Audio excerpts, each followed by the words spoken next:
नमस्कार दोस्तों, स्वागत है आप सभी का अंश स्टडी अड्डा पर एक और नए वीडियो में। तो आइए शुरू करते हैं। देखिए, हम लोगों ने लास्ट क्लास में पढ़ा जो बल लगता है वो किस तरह से लगता है, उसका सदिश रूप क्या होता है कूलाम के नियम का, और फिर उनकी कुछ सीमाएं देखी थी हमने। आज हम जो बात करने जा रहे हैं ये बात करेंगे अध्यारोपण का सिद्धांत।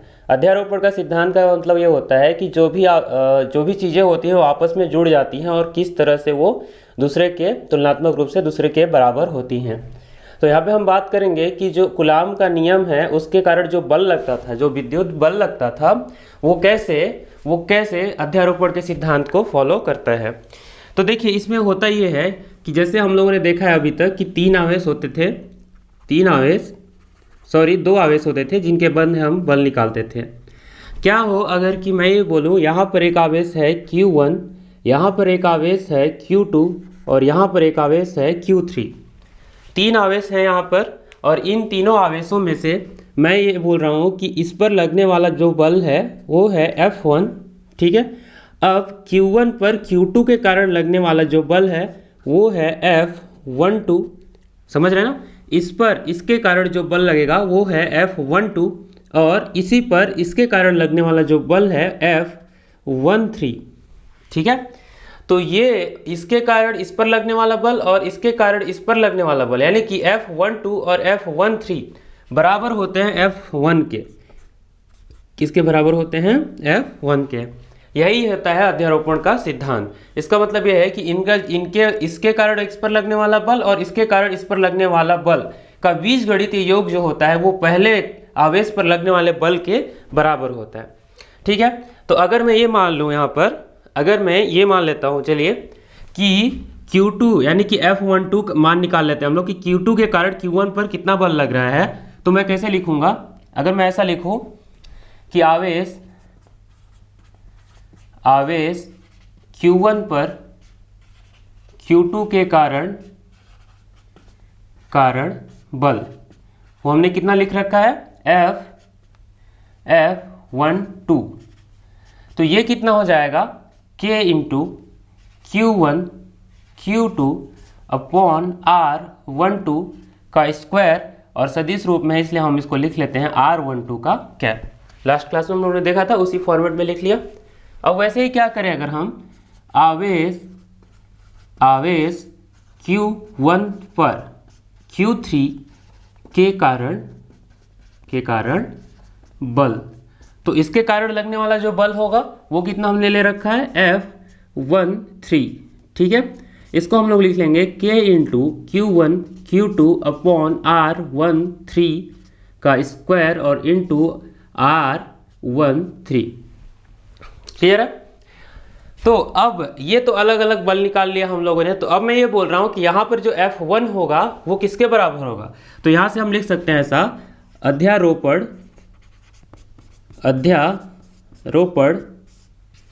के सिद्धांत से, अध्यारोपण के सिद्धांत से। ठीक है।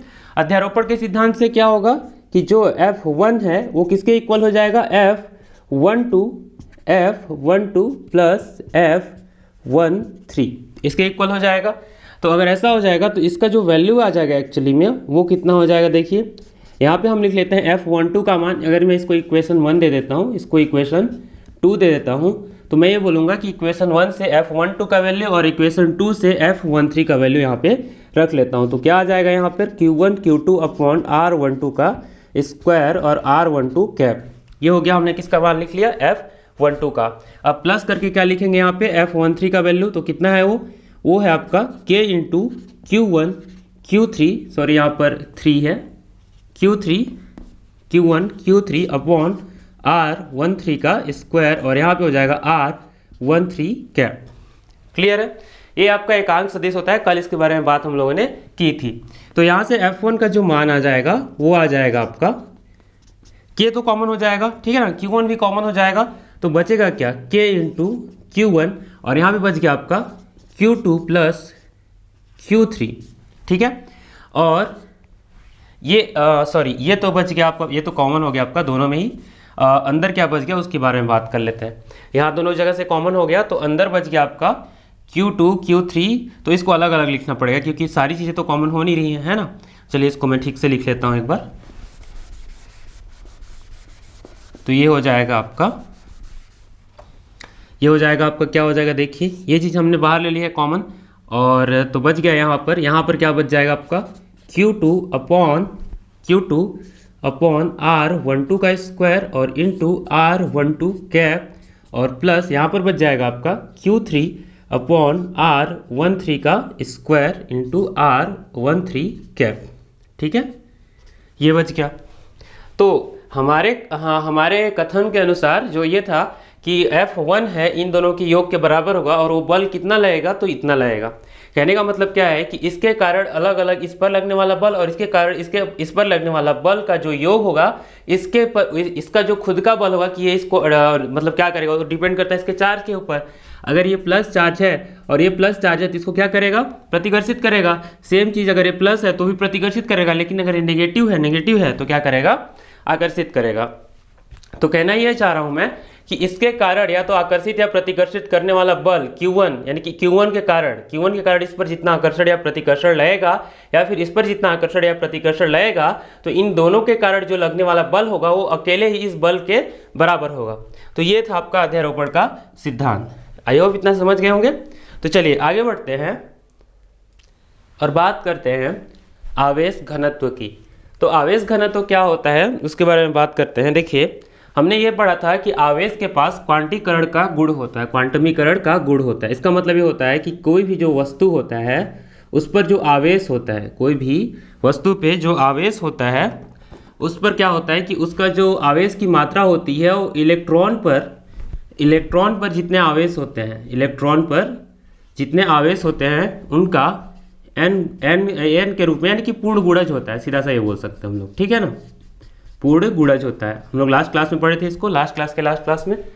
तो इसमें ये होता है कि जो आपका निरंतर आवेश वितरण है, इसमें ये बस बताया गया है कि जब कोई भी वस्तु है उस पर जो इलेक्ट्रॉनों का वितरण होता है, आवेशों का जो वितरण होता है वो एक तरह से कंटिन्यूअस होता है, निरंतर होता है, लगातार होता है।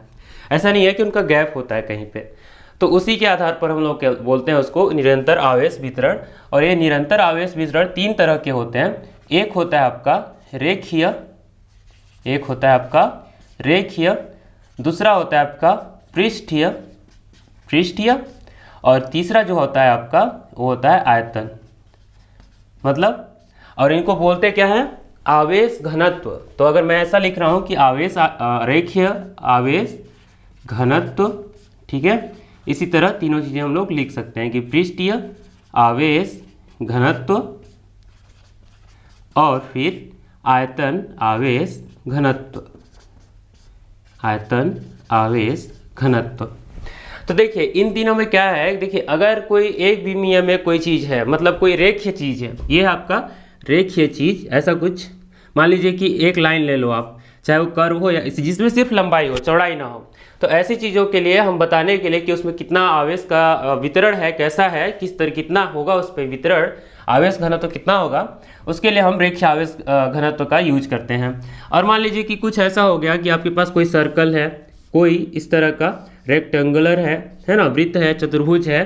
तो यहाँ पे क्या होता है कि इसमें डायमेंशन होते हैं जो 2 डायमेंशनल होते हैं, मतलब 2 विमाएँ होती हैं। तो इस तरह की चीज़ों को बताने के लिए हम यूज करते हैं द्विविमीय, यानी कि पृष्ठीय आवेश घनत्व, ठीक है ना। और जो आयतन आवेश घनत्व होता है वो त्रिविमीय, यानी कि जैसे गोले के लिए मतलब कैसा, ऐसा एक फुटबॉल की तरह आप जिम कर लो, है ना। तो तीनों विमाओं के आधार पर इस तरह से पृष्ठ आवेश घनत्व के वितरण को बताया गया है। तो आइए शुरू करते हैं हम लोग रेखीय आवेश घनत्व से। तो इसमें क्या होगा, देखिए अगर मैं ये बोलूं कि इस पूरे जो वक्र है उसकी लंबाई L हो, कैपिटल L हो, तो इस पर आवेश का वितरण कितना होगा या फिर कैसा होगा। मैं मान लेता हूं कि इस पर जो आवेश का वितरण है कुछ इस तरह से सभी जगह पे वितरित ऐसे हुआ है, ठीक है ना। और आवेश कितना है आपका, मान लेता हूं मैं Q, समझ रहे हैं। तो अगर मैं ये बोल रहा हूं, पहला मैं निकाल रहा हूं कि रेखीय आवेश घनत्व तो कितना होगा इसके ऊपर, तो अगर L लंबाई के लिए आपका जो आवेश वितरण है अगर वो Q है, तो फिर अगर मैं ये बोलूं कि एक छोटे से जगह पे अगर एक छोटे से एरिया को मैं ले लूँ, इतना सा पूरे लंबाई में से एक छोटा सा एरिया ले लूँ, तो उसको हम लोग बोल देंगे कि dl, यानी कि dl लंबाई में जो आवेश है वो कितना है, dq होगा। भाई अगर छोटा सा एरिया लेंगे तो आवेश भी तो उतना ही कम होगा, है ना। तो उस हिसाब से हम क्या बोल सकते हैं कि जो अगर मैं रेखीय आवेश घनत्व को लैम्डा से प्रदर्शित करूँ, लैम्डा से जनरली इसको प्रदर्शित किया जाता है, तो मैं क्या बोलूँगा कि छोटे से आवेश के लिए इस पर जो लंबाई के लिए इस पर जो आवेश होगा वो भी बहुत कम ही होगा, इस तरह का होगा। समझ रहे हैं? तो इसका मतलब ये हुआ कि इस पर जो आवेश है, आवेश को हम लोग किस तरह से लिख सकते हैं, इस तरह से। अगर मैं पक्षांतर कर दूं तो ऐसा लिख सकते हैं। इसका क्या मतलब हुआ कि रेखीय आवेश घनत्व मतलब इसमें इतना कितना आवेश इसमें बटा हुआ है, निरंतर वितरित हुआ है, कितनी सी लंबाई के लिए, छोटी सी लंबाई में छोटा सा ही बटा होगा, इसलिए हमने इसको ऐसा लिख लिया। यहाँ पर जो आपका छोटा सा आवेश था छोटे से जगह के लिए, तो ये हम लोगों ने निकाला। लेकिन अगर हमें क्या पता चले कि ये तो छोटे से एरिया के लिए, अब पूरी लंबाई के लिए क्या करना है, तो आपको कुछ नहीं करना है, इसका आप क्या कर दोगे, इंटीग्रेशन कर दोगे। कहाँ से कहाँ तक कर दोगे, L से, 0 से L करोगे। एक्चुअली इसकी लेंथ तो L ही है, तो हम लोगों ने सीधा सा L लिख दिया, ठीक है ना। सॉरी, इधर L नहीं होगा, इधर तो Q होगा। आप ऐसा लिख लो, 0 से Q, और इधर हो जाएगा आपका लैम्डा DL, और ये कहाँ से कहाँ, 0 से L, ऐसा। मतलब अगर आपको सबके लिए निकालना है तो ये हमने क्या किया था, छोटे से एरिया के लिए। वैसे ही आप क्या करो कि जब पृष्ठीय आवेश घनत्व निकालोगे, उसमें बस क्या हो जाएगा, चेंज क्या हो जाएगा कि हम लोग उसको जनरली सिग्मा से प्रदर्शित करते हैं, ठीक है ना।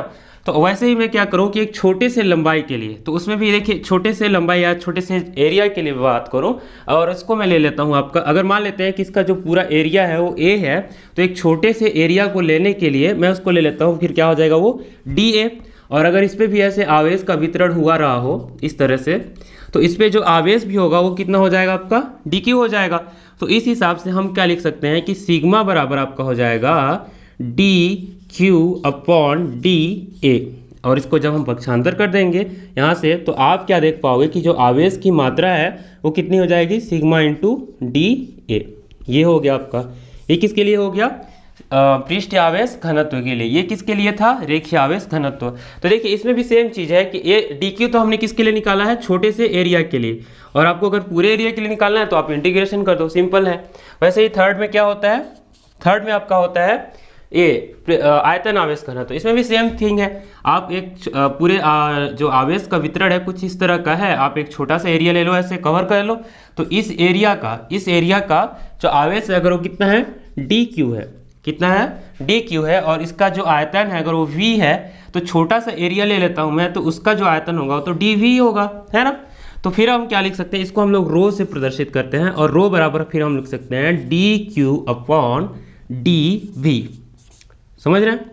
तो इसको भी क्या लिख सकते हैं पक्षांतर करके कि जो dQ का वैल्यू आएगा वो कितना आ जाएगा आपका, रो इंटू dV। ये हो गया। देखिए ये कोई वो चीज़ नहीं है, मैं आपको आराम से समझा देता हूँ कि ये होता क्या है एक्चुअली में। ये सभी चीज़ें ये बताती हैं आपको कि किसी भी चालक में, चाहे वो रेखीय हो, चाहे वो क्या हो, इस तरह का हो, 2 डायमेंशनल हो या फिर 3 डायमेंशनल हो, तो उसमें जो आवेश का वितरण है वो किस तरह से हुआ है या फिर कितना हुआ है, ये चीज़ हम पता करते हैं इन सब चीज़ों से, कि रेखीय आवेश घनत्व, पृष्ठीय आवेश घनत्व और आयतन आवेश घनत्व। तो जैसे ही हम आगे के कक्षाओं में बढ़ेंगे, आगे के क्लासेस में आएंगे, कक्षाओं में नहीं मतलब नेक्स्ट क्लास है उसमें, तो वहाँ पे हम लोग देखेंगे कि इनका यूज आता रहता है, ठीक है ना। तो ये छोटा सा वीडियो था, क्योंकि जो नेक्स्ट टॉपिक है वो अपना विद्युत क्षेत्र है, इलेक्ट्रिक फील्ड से स्टार्ट है, उसको हम लोग फ्रेश स्टार्ट करेंगे। यहाँ तक कि कुछ बेसिक की चीज़ें थी जो आवेश से संबंधित थी, ठीक है ना। तो बाकी जो हम बात करेंगे अब नेक्स्ट क्लास में करेंगे, वहाँ पे हम सीखेंगे कि विद्युत क्षेत्र क्या होता है, वहाँ से आपका मुख्य टॉपिक स्टार्ट होता है, ठीक है। फिर मिलते हैं नेक्स्ट क्लास में, तब तक के लिए जय हिंद।